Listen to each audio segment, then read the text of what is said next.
This week, we welcome Chris Hallenbeck, Chief Information Security Officer for the Americas at Tanium, to discuss how to simplify and accelerate patch management. In the leadership and communications section, CISOs struggle to cope with mounting job stress, corporate compliance strategies to protect data, cybersecurity metrics that matter, and more. Business Security Weekly starts now. This is Security Weekly, for security professionals, by security professionals. Broadcasting live from G-Unit Studios in Rhode Island, it's the show where we explore the business of security to improve the security of business. Your trusted source for actionable insights on leadership, communication, and innovation. Get ready for Business Security Weekly. Stopping advanced threats requires knowing exactly what you're up against. ExtraHop Reveal X is the only solution that shows you not just where intruders are going, but where they've been. 90-day look back and complete network visibility across the data center, cloud, and device edge helps security teams respond 84% faster with ExtraHop Reveal X network detection and response. Explore the interactive demo at securityweekly.com/extrahop.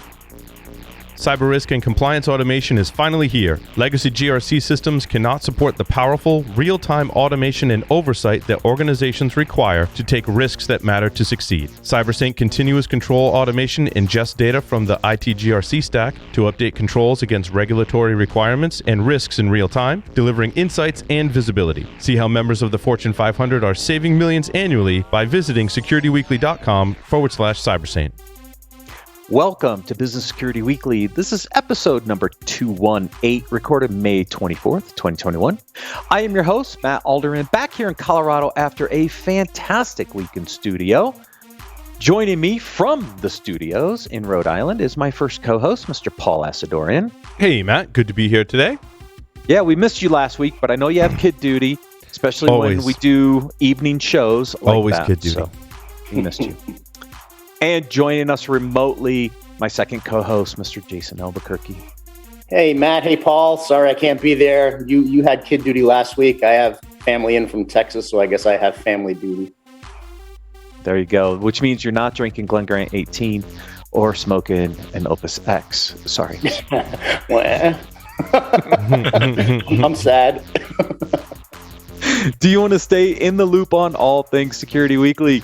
Visit securityweekly.com/subscribe to subscribe on your favorite podcast catcher or our YouTube channel. Sign up for the mailing list, join our Discord server, and follow us on our newest live streaming platform, Twitch. In our May 27th webcast at 11 a.m. Eastern, we'll explore the latest attacks against DNS and the latest techniques that make it possible to discover and disrupt those attacks. In our June 3rd webcast at 11 a.m. Eastern, you will learn about pen testing tools and why every organization should be using them regularly. Join us on June 10th at 11 a.m. Eastern Time. Notice the pattern yet, anybody? For our webcast on insider risk to learn how to quickly mitigate data exposure risks. Visit securityweekly.com/webcast to register now. If you've missed any of our previously recorded webcasts or technical trainings, you can watch them at securityweekly.com/on-demand. This segment is sponsored by Tanium. To learn more, please visit securityweekly.com/Tanium. Chris Hallenbeck is the CISO for the Americas at Tanium. Chris provides security leadership and operational insight gained from over 20 years in both public and private sector. Chris came to Tanium after almost 7 years of government service at the U.S. Computer Emergency Readiness Team, U.S. CERT. At U.S. CERT, he designed and built their incident response capabilities and restructured the team's focus towards strategic remediation with a goal of building more resilient organizations. Chris believes that breaking the incident response Groundhog Day cycle requires an emphasis on IT hygiene. Prior to joining U.S. CERT, Chris worked at RSA Security. We overlap there, maybe, I'm not sure, as a security engineer and with the AOL Time Warner on their global incident response team. Chris, welcome to Business Security Weekly. Thank you. I don't know if we were at RSA at the same time. I was there 2012 to 2014. Nope, you would have come in after I had left then. Okay, got it. So we did miss each other there. All right, so we're going to talk about patching, which is my favorite. I mean, I love this topic because this is a struggle, I think, for a lot of organizations. It is. Having worked for two vulnerability management companies, having done a lot of scanning and pen testing work in my consulting days, this is always a big area for organizations of how do you handle patching? In the old days, the vuln scanner would go out, find all these vulnerabilities. You take this big report, you throw it over the fence to the IT team and say, go patch it. That doesn't work these days, does it? It never did. Realistically, it never did, because organizations would have to take that report, match it up against their servers and the names that they know them under versus what the vulnerability scanner might report them as. Then they'd kind of have to stack rank that, look at what are the high vulnerabilities or the criticals, then decide which servers they could touch within a given window of time or not. And by the time they just got done deciding which ones they're going to take action on, then they'd start doing all of the testing and other processes that go into a patching cycle or a typical patching cycle. Then they'd patch them. And if you look at most organizations, they were happy with maybe getting an entire scanning of their network done in a 1-month cycle. So by the time they're even ready to start the patching of selected machines and selected vulnerabilities, the next cycle of scanning has already started. So it's just kind of this meetings will continue until morale improves problem that they've got. Yeah, which we know does not work well with the IT operational team. Now, we've talked a lot about automation, right? We talk about it in our incident response processes. SOAR is hot. There's also been a long time discussion about automation from a patching perspective, but we haven't seen necessarily a lot of progress there because, again, back to your point, which machines can I patch? Is it going to take the system down? So we weren't pushing a lot of automated patching solutions. Have we made gains there? Well, I think there's also been a shift in mentality too. A lot of organizations, surprisingly, and this actually shocked me, talking to a number of CIOs and CISOs from the healthcare industry, several of them actually have gone to a model where they patch everything. They don't even pick and choose which types of patches they're going to apply, not ranking by severity. Everything gets applied in a monthly cycle. And what they did is they said, okay, system owners, you get to kind of choose your destiny. You get to pick what day of the week on the 3rd or 4th week of the month your patches are going to get applied. But otherwise, you're getting the patches on this window. So that mentality is starting to shift in a lot of organizations where they just simply say, we're going to patch everything within a given certain window of time and on a given cadence. So that's helping. But in terms of true automation around it, usually there's disparate data sets. You've got the vulnerability scanning. If you have performance management or performance monitoring of systems, that's yet another system, another platform. Then the patching system itself. Tying all of those things together is a key part of it. I mean, if you think about what organizations do for patching and the testing cycle, some of it comes down to what are we going to break? What is the performance impact going to be when we add these patches to a system? And if you can automate some of those steps and the validation that, okay, it's been patched, has it taken hold? Has there been a proper reboot if it were required? And getting all of that done, that's where people stumble. I mean, if you think about it, we're talking at least 3, maybe 4 different products in a typical situation to do that. Yeah, I mean, I can totally validate that. That's an approach myself and my team had taken quite a while back, is that, listen, we're going to partner with the business units across the organization. We're patching systems. It's going to happen. So let's work together. And we're going to talk about this later on in the leadership articles about building that relationship across, business units and developing that unity. We worked with every single business unit to say, let's come up with a cycle together that works for us and works for you. So that way it's not this contentious back and forth, right? Let's develop the system together and the process and the cadence. And that's that whole, shared responsibility and shared accountability across the organization for security. The business units had skin in the game. So we had to do that. Yeah, I mean, I see organizations where we had someone who was going through an acquisition, and the company that they were acquiring, they had a clear policy. They would only patch criticals. How did I know this? Because they had mediums and lows that hadn't been touched in 5 years. Right. And that's the danger that happens when you pick and choose, right? And for me, I didn't have a comfort level of cherry picking which vulnerabilities I wanted to remediate. I'm not comfortable with that. Well, I mean, yes, one high severity remote code execution thing turns into a worm, whatever. That, you go and you deal with that. But if I can chain 2 medium vulnerabilities together and have the same effect in a targeted attack against your organization, you've got a lot of risk there, no matter what. Yeah, 100% agree. Yeah, you talked about a handful of the systems. Is it worse now that we have people working from home and remote, and we're not quite sure where the actual device lives? I mean, did we only make the problem a little more complex in a hybrid workforce? Oh yeah, definitely. Traditional patch tools are aligned to an assumption that the system is on the enterprise network, at least for a good chunk of time, so that you can exert control over it. Send the patches down, tweak configurations, do all of those things. And now it's, maybe the machine is on the corporate network via VPN for an hour a day, if that. And that's a losing proposition. You're never going to get the patches pushed down. You're never going to be able to really exert control on that endpoint if that's the case. So yeah, I think it's a lot more complex. And I think when people come back onto the corporate network from having worked at home, and everyone tries to come into the office, whether it's 1 day a week, project driven for 2 weeks, and then home for the next 6 weeks, that time that they're on the corporate network, most of it's going to be spent just updating patches or bringing malware into the network. Right. So a lot of organizations are going to really have to rethink this. During the pandemic, a lot of people were willing to accept the risk versus just getting the business done. And now that we're over that hump and there's light at the end of the tunnel, they're going to really have to rethink their tooling and look at solutions that can give them control at both on-prem and off-prem.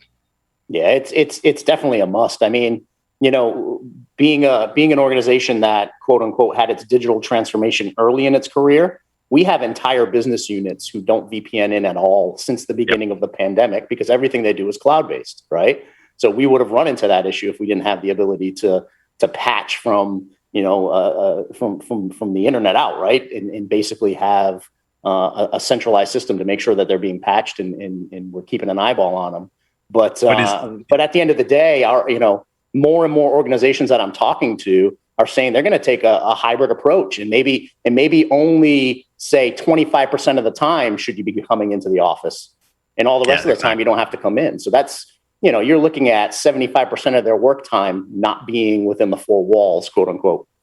Yeah. Well, let's clarify. I mean, when we talk in patching, are we only talking operating system, or are we also talking third party? Because that, people can, depending on their solution, can handle the patching of the OS stuff, hybrid model, maybe, depending on tooling. But the third party is still another piece that they're not necessarily addressing.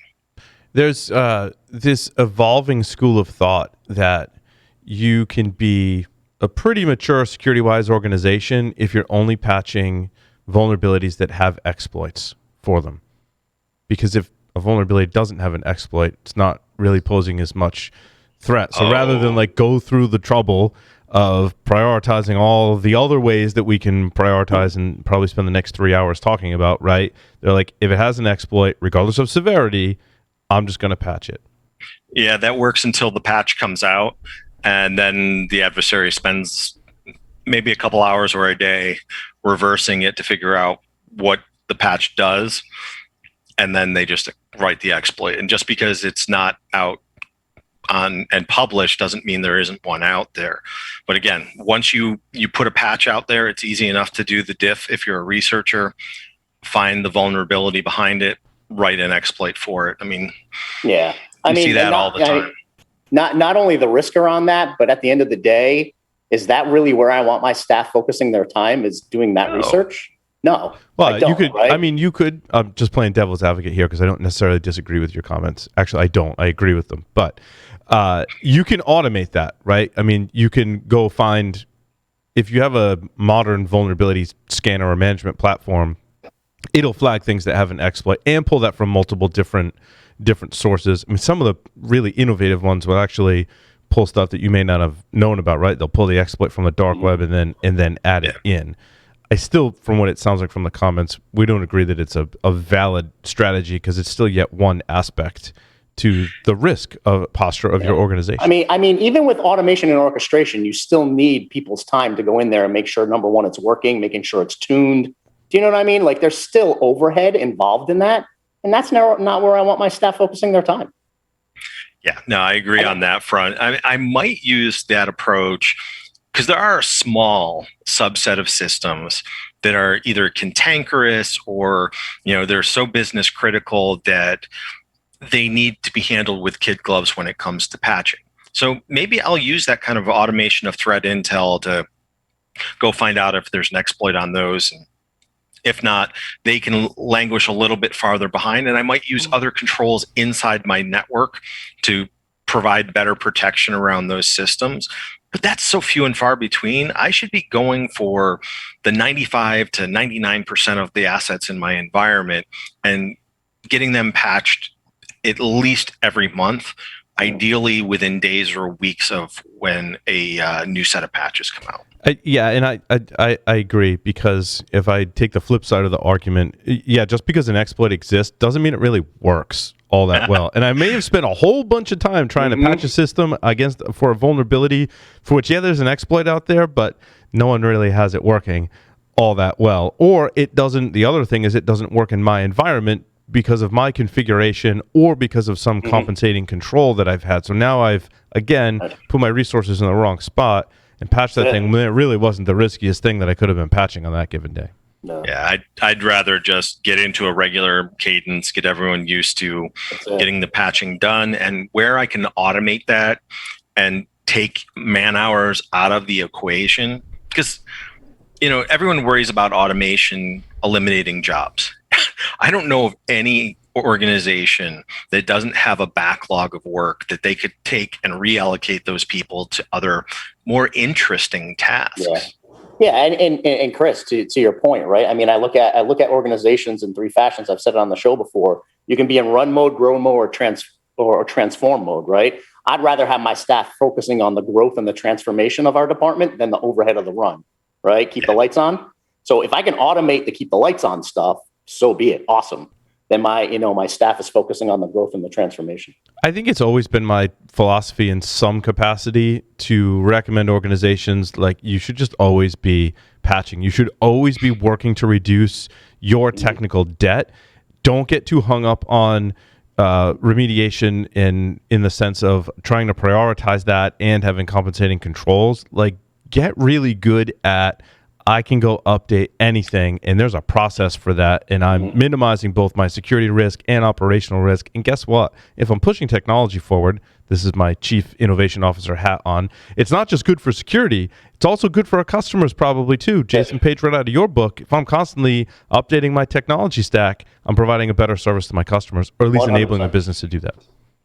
Yeah, I it's amazing. Like, I'll have conversation with executives who say, oh, no, tell me which thing I should be patching first. And it's like, why? Go patch them all. And then you can get into the conversation of what is it about patching that is so painful that they only want to pick and choose? Is it the technology? Is it existing processes that we've put in place? I think all of us can go back to some point in our career where there's some horror story, whether we experienced it directly or the organization we were with at the time had this lore about some disaster that happened and it was caused by a patch that went out. And so all these processes get layered in on top. And it's almost a prevention of IT after a point, the way we've done this. And that's why I think patching has gotten so god awful, is that we need to also, the technology's gotten there. Now we need to go back and re-examine some of the processes and the reasons those processes existed and decide, do those problems still exist, and can we let's really streamline this. Yeah, I would say the time you would invest in trying to classify and risk rank the patches, you're better off classifying and risk ranking the assets. So that way you're patching the most high risk assets first. Take the time and do that, right? And make sure you're classifying your assets correctly. Oh, you mean go back to just 101 and know what you have and why you care about it? You know it. And look, 15 years ago or so, Microsoft patches weren't that good. But Microsoft's made a ton of improvements around their patching process and being on top of patches. How many patches actually fail?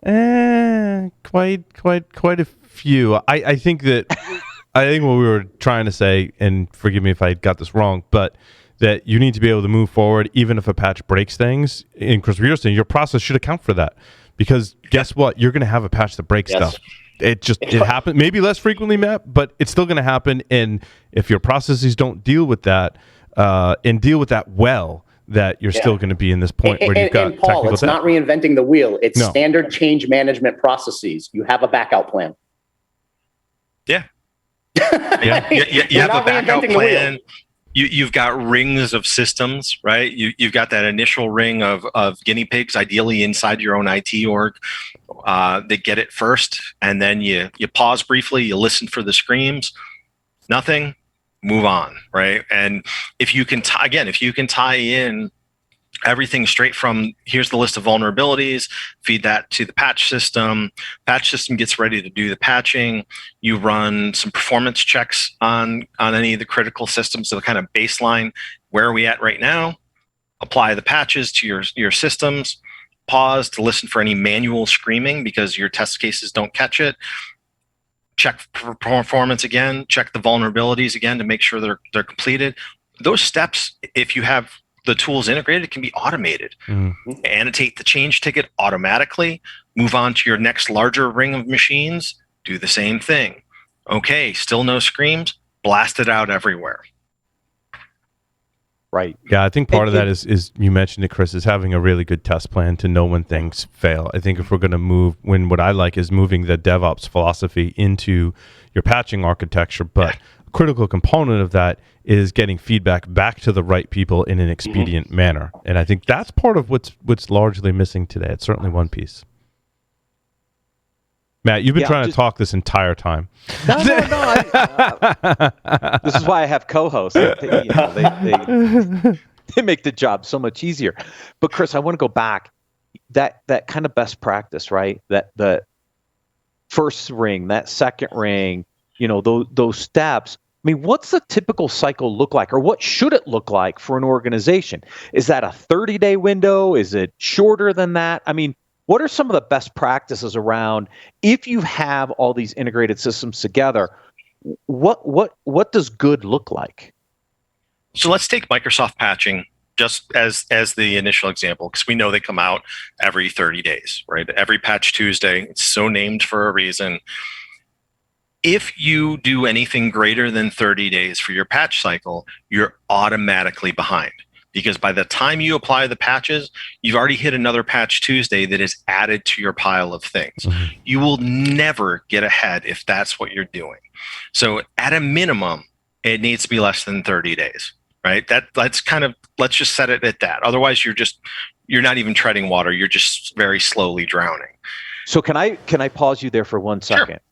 Because when I worked in the vulnerability management space, trying to get people to scan their network at least once a month was hard enough, right? So that's a celebration if you do that.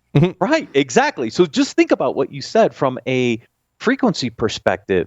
If you're not patching within a 30-day window, which also means if you're not constantly scanning within that same 30-day window, you're immediately behind. Yep, and I'm also going to break your mind again, because this is going to go back to the discussion about off-prem assets. You can't scan them in a traditional sense of doing a centralized network-based scanner to hit those assets. But you still need to evaluate them in the same manner. So when you're in that kind of a hybrid world, then the conversation turns to, do you do something that is agent-driven to do that vulnerability checking? If so, you can arguably evaluate those endpoints multiple times a day. In fact, we have customers that do that. They evaluate their systems 2 to 4 times in a given day. And when you can do that, you have fresh data to work from, and you can immediately start making business decisions. If your cycle is predicated because of your technology choice on a 30-day window or longer just to even do the vuln scans, you're not going to catch up. Yeah, the age-old problem of staying on top. But you're right. I think agent-based technologies gives you the opportunity. So think about this now. I've got an agent that's sitting on the box that's doing vulnerability assessments multiple times a day. I assume that same agent, in the case of Tanium, also has the ability to help you with the patching stuff. So guess what? Correct. Now I'm getting dual purpose out of my agents instead of having agent, overload on these endpoints. Right. Yeah. In the case of Tanium, it's doing the vulnerability checks, doing configuration checks. So if you work from CIS benchmarks or anything of that sort, you can evaluate your systems against that. You can do performance checking of those systems to get that data back. You can do the patching, and you can even do incident response activities. Yeah, that's integration, right? When you think about all the unified capabilities in a single agent that gives you all that data. Because look, some of that data is important for security. Some of that data is important for IT. I mean, I kind of expand this out into my application thought process a little bit too. When you think about application vulnerabilities and application performance, same thing on the endpoint. Yeah, and it's amazing. Years ago when I first came to Tanium, we actually had people looking to our EDR component of the platform, both for the EDR function, but it gave such instrumentation that ops was using it to figure out, hey, we've got an app that isn't working correctly. What type of telemetry do you have that might give us insight into what's going on? Yeah, and that consolidation of tools is super important, right? I mean, we always talk about this on how the strategies are now to consolidate down, right? Too many tool sets in our environment, and we can't manage any of them well. And realizing the economies of scale of what like Tanium can bring to the table, bringing all of that capability under one system is it's super beneficial to the teams. It's amazing. Organizations that, they have an intrusion or they have a major incident, the pocketbook gets opened up, they go on out and they just buy stuff. And then at some point they come to this realization of, oh, we have to deploy and then manage and then consume the data off of all of these different consoles. And how do we do that? And how many different SMEs do we need in order to do all of that as well? And at some point, people start examining that, either just because they're drowning on that, or budget and there's a pressure there, or because there are so many agents that get put on the endpoint, the end users are screaming at them because of the performance impact. Right. And to be honest with you, the more tools we have in our environment, the less we adopt, right? I mean, so many of our customers struggle with adoption of those tool sets. You're not realizing that return on the investment. What good is a tool if you're only adopting 20% of the capability that you invested? Or worse yet, also, that tool was gathering the right data to tell you about a problem, but because everyone's attention is scattered over all the different tools, they missed the one piece of information that would have come from one of those tools that could have clued them into an ops-related problem or a security problem. Yeah. That's actually what scares me the most, besides just the tremendous waste of money. It's missing something just because everyone's attention was scattered too far away. Yep. No, that makes sense. Or you turned off aspects of the data collection because it had a performance impact on the endpoint. That's how we justified Sam's new computer. No, never. That's how we justified Sam's new MacBook, because when they installed Jamp, the thing wouldn't even run. So there you go. Paul, Jason, any additional questions while we have Chris? No, good to go. This has been awesome. I could talk a lot about this topic, I guess. Yeah. So unfortunately, we'll have to take a break. But we'll have to do it over beers at a conference at some point. Sounds good. Absolutely. Chris, thank you so much for joining us on Business Security Weekly. Thanks for having me here. To learn more about Tanium or how to simplify and accelerate patch management, please visit securityweekly.com/Tanium. We're going to take a quick break and then cover the leadership and communications articles for this week.